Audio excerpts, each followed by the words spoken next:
దేశాన్ని గడగడలాడించిన Maoist guerrilla army ఇప్పుడు operation Kagar దెబ్బకు గజగజ వణుకుతోంది.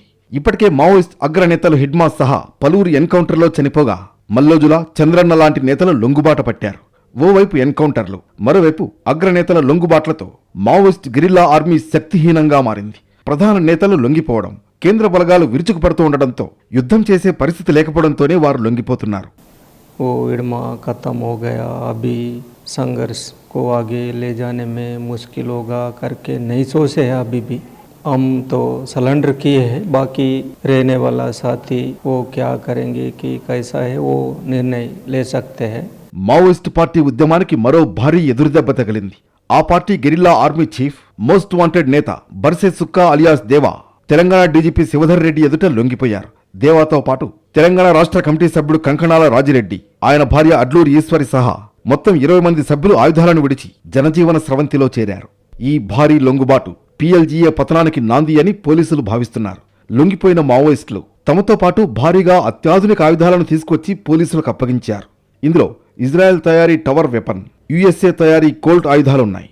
వీటితో పాటు 8 AK-47 తుపాకులు, 2 LMGలు, 8 SLRలు, 4 బ్యారెల్ గ్రెనేడ్ లాంచర్లు, హెలికాప్టర్లను సైతం కూల్చే సామర్థ్యం ఉన్న ఆయుధ సామగ్రిని డీజీపీకి అప్పగించారు. అలాగే తమ వద్ద ఉన్న 20 లక్షల రూపాయల నగదును కూడా పోలీసులకు అప్పగించారు. सलेंडर वो बाद में किए, पहले से हमारा ऊपर सरकार हमला करते आ रहे हैं.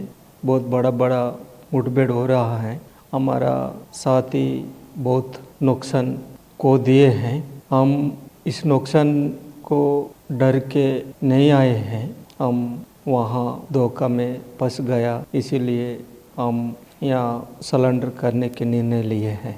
మల్లోజుల లొంగిపోయిన తర్వాత పార్టీ మొత్తం అయోమయ పరిస్థితుల్లోకి వెళ్లిందని, పార్టీలో అసలు ఎలాంటి చర్చ జరిగిందా అన్న సందేహాలు కూడా తలెత్తాయని చెప్పారు. అయితే కొన్ని రోజుల తర్వాత పరిస్థితిపై స్పష్టత వచ్చిందని, ప్రస్తుత పరిస్థితుల్లో సాయుధ పోరాటం కొనసాగించడం అసాధ్యమనే నిర్ణయానికి వచ్చామని వెల్లడించారు. ఈ నిర్ణయంతోనే తెలంగాణ సరిహద్దు ప్రాంతానికి చేరుకుని తెలంగాణ పోలీసుల సహకారంతో లొంగిపోయామని దేవా వివరించారు. తమ వద్ద ఉన్న ఆయుధాలన్నీ దాడుల సమయంలో దొరికినవేనని, ఆయుధాల తయారీకి ప్రత్యేక ఫ్యాక్టరీ కూడా తమకు ఉందని పేర్కొన్నారు. बताए होंगे करके मैं सोचा हूँ, इसीलिए वो हथियार मिले हैं. हथियार तो बाकी पुलिस का है, बाकी हथियार 12 बोर सिंगल शॉट वगैरह हमारा टीडी का टीम बनाया हुआ हथियार है. ఛత్తీస్గఢ్లోని సుక్మా జిల్లా పువర్తి గ్రామానికి చెందిన దేవా ఇటీవల ఎన్కౌంటర్లో మరణించిన మావోయిస్ట్ అగ్రనేత మాడ్వి హిడ్మాకు అత్యంత సన్నిహితుడు.